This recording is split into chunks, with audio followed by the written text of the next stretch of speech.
Pasteur Gary Volsi de Montréal, Québec, Canada.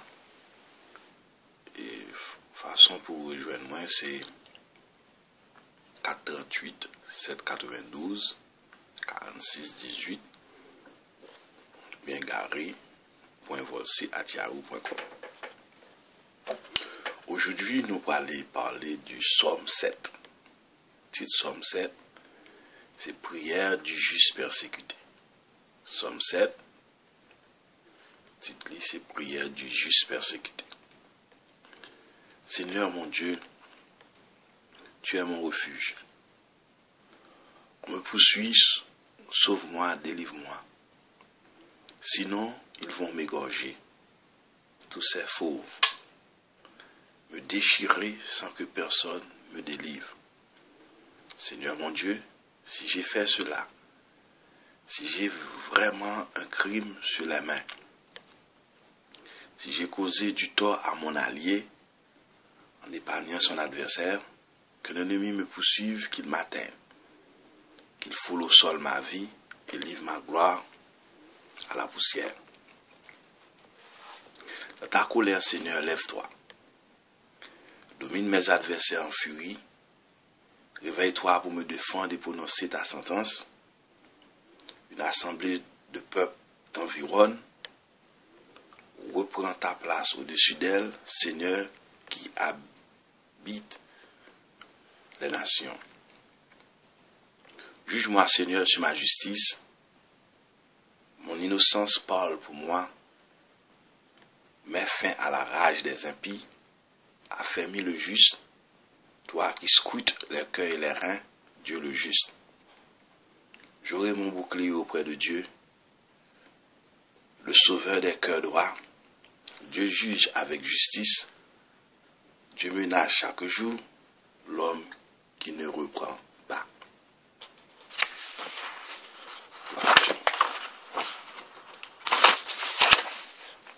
Le méchant affûte son épée, il tend son arc et le tient prêt. Il se prépare des engins de mort, de ses flèches il fait des brandons. Qui conçoit le mal et couvre le crime, enfantera le mensonge. Qui ouvre une fosse et la creuse, tombera dans le trou qu'il a fait. Son mauvais coup lui revient sur la tête, sa violence retombe sur son crâne. Je rendrai grâce au Seigneur pour sa justice. Je chanterai le nom du Seigneur le Très-Haut. Psaume 7, et que nous dit que titre c'est, gloire à Dieu, prière du juste persécuté. Un monde qui est juste, c'est-à-dire un chrétien, qui a persécution, il fait Psaume 7. Il nous dit il fait Psaume 7, qui est capable de langage, qui est capable de montrer que lors ce juste persécuté, dépôt juste, bon Dieu, a délivré. C'est-à-dire que même si tu es fautif, mais si tu repenti de fautou, bon Dieu a délivré. Quand tu péché à un petit temps, ou souffrir ça, mais bon Dieu a délivré. Donc, il dit là, comme introduction dans Psaume 7 là, les supplications individuelles se succèdent, mais ne se ressemblent pas. Même si le Psaume 7 appartient à ce genre littéraire, il se distingue considérablement des supplications que nous avons étudiées jusqu'ici. Cette fois-ci, le suppliant, c'est-à-dire le moi, est un juste accusé faussement. Ouais. Ou clair, oui. Ou son chrétien, il va faire ça ou doit faire selon mon Dieu, mais il a accusé faussement. Un juste accusé faussement qui proteste de son innocence. Il y a des parfois où taille un chapeau sous tête, c'est bon Dieu seul qui a délivré. Et on a besoin de discuter dans le paquet par exemple, aller dans la prière, bon Dieu a créé toute bagaille pour dans Jean Louis. Mais l'unité littéraire du psaume est tellement discutée que plusieurs commentateurs y découvrent deux protestations d'innocence. Par contre, d'autres commentateurs en nous parlent comme s'il constituait une seule et même pièce littéraire. Nous adoptons ce dernier point de vue, une seule pièce littéraire. C'est-à-dire que un commentateur il subdiviser ce nom et il a subdivisé Parce que l'homme a un problème, mon n'a pas être là, et puis si le problème n'a pas continué, de temps à autre, il y a des éléments qui apparaissent. Chaque jour, il a une conviction, moins ou plus de lui. Donc, il est capable de somnant, comme je viens de discuter que plusieurs commentateurs découvrent de protestation d'innocence, il est capable deux fois que il a le code bon Dieu, et puis qu'il vient former l'ensemble de somme 7 là, mais il est capable une seule fois tout. Donc, c'est important qui ça que le présenter comme ça. Quant aux protestations d'innocence, appelées aussi confession négative, leur présence est bien attestée dans la littérature sacrée de l'Antiquité. Comme il est dit dans le psaume 66, verset 18, « Si j'avais conçu une iniquité dans mon cœur, l'Éternel ne m'aurait pas exaucé. » Une seule barrière qu'on gagne dans la prière, c'est le péché. Et Somme 32, verset 2, Somme 32, verset 2 dit encore, « Et le marque l'Éternel n'impute pas l'iniquité, et dans l'esprit duquel il n'y a point de faute. » Ok? C'est-à-dire que, bon Dieu, ou te font bagaille mal, vraiment, mon Dieu, chercher pardon, et bon Dieu pardonne. À chaque fois, chercher pardon, bon Dieu pardonne. C'est pas un récidiviste voulu, tant qu'on va marcher dans le péché, puis bon Dieu pardonne. Mais non, au cas où on peut, bon Dieu, on force tout, au capable de rester selon son premier côté monde, qui a fait effort, etc., pour qu'il ait tout. Donc, si mon Dieu a fait dévouement, ça, il a pédé. Alors, mon cantique qui dit, s'il vous voit, restez sincère à chercher la vérité, il écoute vos prières et vous met en liberté. Alors, quant aux protestations d'innocence appelées aussi confession négative, leur présence est bien attestée dans la littérature sacrée de l'Antiquité. Et ainsi, par exemple, à Babylone, lors d'une cérémonie religieuse, célébrée le 5 du mois de Nissan, que mois Nissan égal à mois de janvier, je crois, janvier-février, le roi protestait de son innocence devant le grand Dieu Marduk en ces termes. Je n'ai pas péché au Seigneur des pays. Je n'ai pas péché au Seigneur des pays. Je n'ai pas été négligent envers ta divinité. Je n'ai pas détruit Babylone. Je n'ai pas ordonné sa destruction. Alors c'est roi Babylone, non? Chaque 5 du mois de Nissan, qui te connaît, que ce roi, qui te qu'on a présenté comme ça, avec une prière. Ensuite, le grand prêtre communiquait au roi un oracle de salut de la part de la divinité. Ne crains pas. En Égypte, on trouvait dans le livre des morts 2 déclarations d'innocence. L'une adressée au Dieu suprême, alors Dieu a des minuscules, parce que tu as observé toutes sortes de faux dieux, comportait entre autres aveux. Par exemple, dans l'Égypte, il dit, je n'ai pas commis l'iniquité contre les hommes, je n'ai pas maltraité les gens, malgré des cas, bah, menti tout, mais puisque c'est faux Dieu a servi, bon, on connaît.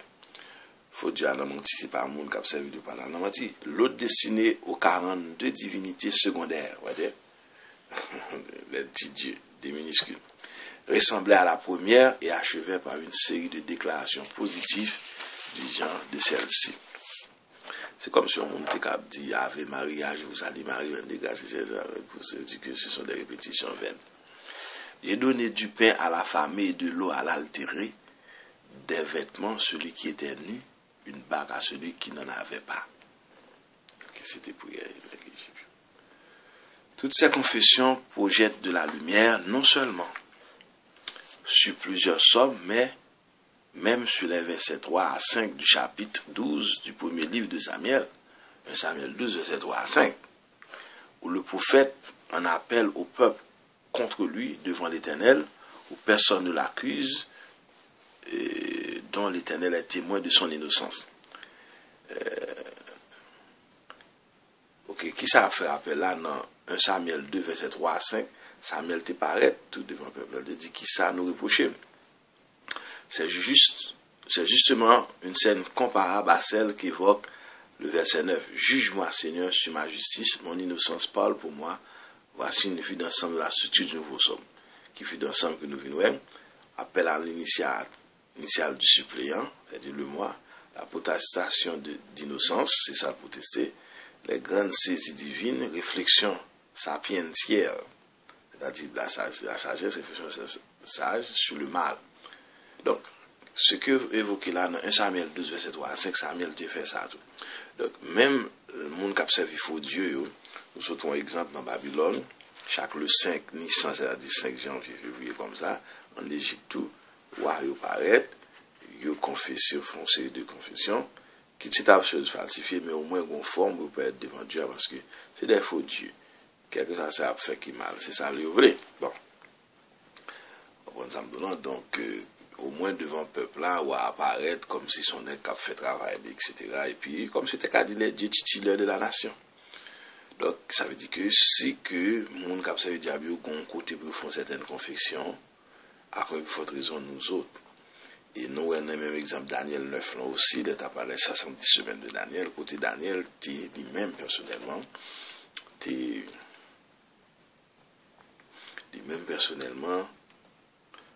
demandé pardon pour péché et puis pour peuple là, parce que tu connais que bon Dieu, son Dieu saint, il n'est pas qu'à péché.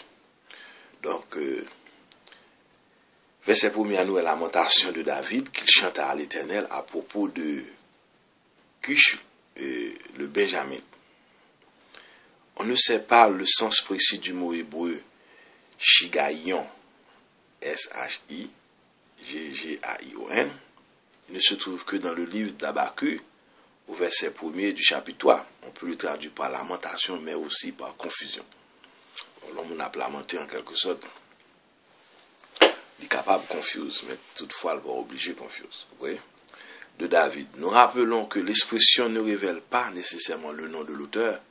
Elle nous apprend plutôt que le psaume est dédié à David ou emprunté à un recueil dédié au roi. C'est-à-dire que toujours jeune commentateur ça, Cap 12, les 5 livres de Moïse, pas écrit par Moïse, etc. Mais nous connaissons que de Timothée 3, verset 16 et 17, répété dans maintes occasions, que toute écriture est inspirée de Dieu et utile pour instruire, pour diriger, pour Dieu voulait. Alors, il est peu probable que nous avons ici une allusion au Cushite et éthiopien qui annonça à David la mort d'Absalom. Il dit que de Cush l'a parlé là, qui semble c'est nom ça qui vient à annoncer que il y aurait côté Wassaïd mourir de Samuel 18, verset 21. Bon. Il s'agit plutôt d'un membre de la tribu de Benjamin nommé Cush, ennemi de David. Quoi qu'il en soit, cette notice historique nous invite à faire une interprétation davidique de ce psaume. C'est-à-dire que il y a une influence de David quelconque. Comme nous autres dans l'église aujourd'hui, il parlait de pasteur, mais il y a un paquet de monde qui campait pour permettre l'église de fonctionner. Dans tout sens. Parce que c'est pas don de pasteur seulement qui gagne dans l'église. Quand nous jouons dans Éphésiens 4, verset 11 et 12, il y a un apôtre, un prophète, évangéliste, pasteur, enseignant. Et puis dans Corinthiens 12, il y a toute une variété de dons. Et appel initial du suppliant, verset 2 et 3, le suppliant, c'est-à-dire que le moi, le suppliant en appelle au Seigneur, son Dieu l'Éternel.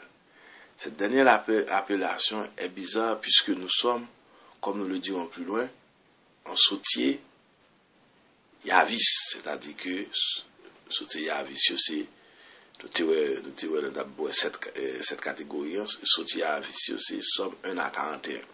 Elle révèle probablement la complexe histoire du psaume. Le mot refuge, verset 2, que nous joignons, du verbe hébreu asa, H-A-S-A-H. Nous reprenons pour nous parce que nous n'avons pas fait hébreu, juste pour nous capables écouter que nous joignons en recherche. Elle est le terme technique qui désigne le droit d'asile au temple, l'objet de la requête du suppliant. Remarquons aussi les deux verbes qui accompagnent sa demande, sauve-moi et délivre-moi. Le symbole des fauves pour désigner les ennemis se rencontre fréquemment dans les psaumes. Ici au verset 3, le psalmiste craint qu'il ne l'égorge et le déchire comme une proie sans défense. Dans des situations où on parle victime, on dit Seigneur, sauve-moi. Et si que fautif, confesser péché ou plier, chercher entente. Chacune de ces images montre jusqu'à quel point la vie du juste est menacée. Aussi accourt-il au temple en vertu du droit d'asile pour y trouver le salut. C'est là qu'il proteste de son innocence. La possession d'innocence, elle se divise en deux parties, la confession négative et l'auto-malédiction. La confession négative, petit a, la confession négative, versets 4 et 5, comporte 4 chefs d'accusation hypothétiques dont chacun débute par si j'ai fait cela, synonyme de mal, si j'ai commis un crime, si j'ai fait du tort à mon allié, et si j'ai épargné un injuste oppresseur, que tombe sur moi la malédiction que je vais prononcer. Gloire à Dieu. L'automalédiction, verset 6, que l'ennemi poursuive mon âme. Néphèse. N-E-F-E-S. En hébreu, c'est mon âme. Qu'il m'écrase contre terre. Qu'il relègue mon foie. Un foie de l'hébreu, Kebed, K-E-B-E-D, dans la poussière. Donc, nous faisons des recherches de un peu de mots d'hébreu, ça va se connaître sous son yo. Sous ça, sincèrement, surtout, c'est hébreu. Et puis, Nouveau Testament, c'est grec. Je mets ça, mais parfois. Nous l'avons déjà dit, Néphèse, N-E-F-E-S, que l'on traduit ordinairement par âme, signifie avant tout la gorge, la respiration, la vie. C'est ça, nous dirait déjà dans Somme 6, verset 4. Quant à Kebed, le foie, le foie, F-O-I-E, K-E-B-E-D, il faut éviter la confusion avec Kabod, c'est K-A-B-O-D, alors que nous avons rencontré préalablement dans l'anthropologie biblique, le foie, F-O-I-E, est le siège des émotions. Et les grandes assises divines, versets 7 à 14, au verset 7, le psalmiste lance le cri de guerre, Seigneur, lève-toi. La bataille ne concerne plus le psalmiste seul, mais aussi Dieu lui-même, à cause de l'ordalie mise, à cause de l'ordalie mise en branle par la protestation d'innocence, verset 4-6. Et le champ de bataille est désormais une salle du tribunal suprême du temple, où Dieu se lève de sur son trône, sort de son apparence d'indifférence et ordonne la tenue d'un procès en bonne et due forme. Ok? La scène est d'une sublime grandeur. Le Seigneur, entouré de tous les êtres célestes et humains terrifiés, accouru à son appel, ouvre les assises solennelles dans le but de faire régner la justice en réponse à la demande de son fidèle injuste accusé par ses ennemis. La grandiose description des assises divines que l'on retrouve ailleurs dans la Bible se clôt par une scène d'inspiration militaire. Le Seigneur qui est le bouclier du juste, son sauveur, verset 11, son juge, verset 12, se lève majestueusement pour prendre la défense de son protégé. Réflexion sapientielle sur le mal. Verset 15 à 17. En Israël, on savait quel était l'aboutissement normal des menées du méchant contre le juste. Aussi l'auteur n'hésite-t-il pas à étayer son psaume de masséisme, de sagesse, que l'on trouve au verset 15 à 17. Elle se résume en quelques mots. On recolle ce que l'on sème. Le Toda, T-O accent circonflexe, D-A accent circonflexe, est un terme hébreu que nous allons rencontrer fréquemment dans l'étude des psaumes. Il désigne un chant de louange au Seigneur à la suite d'une faveur obtenue. Il s'accompagne généralement d'un sacrifice appelé lui aussi Toda, T-O accent circonflexe, D-A accent circonflexe. Dans le cas présent, on peut croire que le Toda a été ajouté postérieurement à la supplication individuelle pour son utilisation dans la liturgie du temple.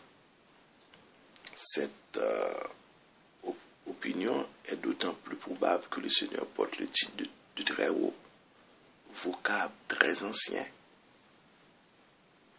voire pré-israélite, qui désignait primitivement le Dieu Melchisedec, Genèse 14, verset 18. On l'avait adopté à l'Éternel, le Dieu, temple de Jérusalem, du moins ça y avait. Donc, bien aimé, nous venons de voir le psaume 7, prière du juste persécuté. Seigneur mon Dieu, tu es mon refuge, on me poursuit, sauve-moi. délivre-moi. Sinon, ils vont m'égorger, tous ces fauves, me déchirer sans que personne me délivre. Seigneur mon Dieu, si j'ai fait cela, si j'ai vraiment un crime sur les mains, si j'ai accusé du tort à mon allié, en épargnant son adversaire, que l'ennemi me poursuive, qu'il m'atteigne, qu'il foule au sol ma vie et livre ma gloire à la poussière. Dans ta colère, Seigneur, lève-toi. Domine mes adversaires en furie. Réveille-toi pour me défendre et prononcer ta sentence. L'assemblée de peuples t'environne. Reprends ta place au-dessus d'elle, Seigneur, qui habite les nations. Juge-moi, Seigneur, sur ma justice. Mon innocence parle pour moi. Mets fin à la rage des impies. Affermis le juste, toi qui scrutes les cœurs et les reins, Dieu le juste. J'aurai mon bouclier auprès de Dieu, le sauveur des cœurs droits. Dieu juge avec justice, Dieu ménage chaque jour l'homme qui ne se croit pas. Le méchant affûte son épée, il tend son arc et le tient prêt. Il se prépare des engins de mort, de ses flèches il fait des brandons. Qui conçoit le mal et couvre le crime, enfantera le mensonge, qui couvre une fausse et la cause, tombera dans le trou qu'il a fait. Son mauvais coup lui revient sur la tête, sa violence retombe sur son crâne. Je rendrai grâce au Seigneur pour sa justice. Je chanterai le nom du Seigneur, le très haut. Amen. Gloire à Dieu. Donc, c'était Somme 7, la prière du juste persécuté, pasteur Gary Volsi de Montréal, Québec, Canada. 438 792 46 18. Gary G-A-R-Y.volsi@yahoo.com. Que Dieu vous bénisse. À très bientôt pour le Somme 8.